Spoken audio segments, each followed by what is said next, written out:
అందరికీ ప్రత్యేక ధన్యవాదాలు తెలియజేస్తున్నాను. రాష్ట్రంలో ఏటా 1,00,000 మంది మహిళలను పారిశ్రామికవేత్తలుగా తీర్చిదిద్దుతామని మంత్రి కొలుసు పార్థసారథి చెప్పారు. నూజివీడులో పాత్రికేయులు సమావేశంలో మంత్రి పార్థసారథి మాట్లాడుతూ మహిళల ఆర్థిక అభివృద్ధికి కృషి చేస్తున్నారని తెలిపారు. మహిళలకు ఉచిత బస్సు, స్త్రీశక్తి, తల్లికి వందనం తదితర మహిళల అభివృద్ధిని చెందే విధంగా పలు అభివృద్ధి కార్యక్రమాల్లో రాష్ట్ర ప్రభుత్వం తీసుకుంటుందన్నారు. నూజివీడు పట్టణాన్ని అమృత్ 2 నిధుల ద్వారా రోడ్లు, డ్రైనేజీ, త్రాగునీరు అంటే మౌలిక సదుపాయాలు కల్పించే స్మార్ట్ సిటీగా రూపొందిస్తామని మంత్రి చెప్పారు.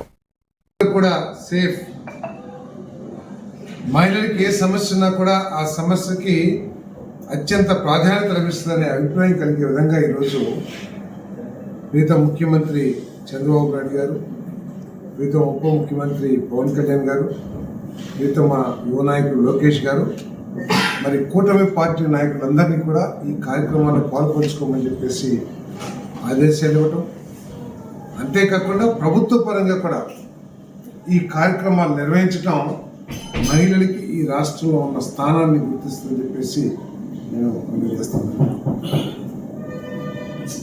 మరి మహిళల కోసం అనేక కార్యక్రమాలు చేస్తా ఉన్నాం.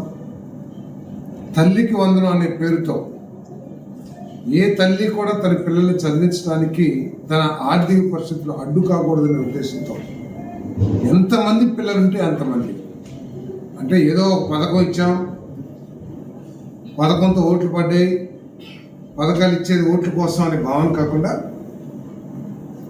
ఒక సమస్య ఉంటే, ఒక విషయం ఉంటే ఆ విషయానికి పూర్తి పరిష్కారం చేయాలి అనే లక్ష్యంతో పనిచేసే ప్రభుత్వం 67,27,000 పిల్లలకి తల్లికి వందనం పేరుతో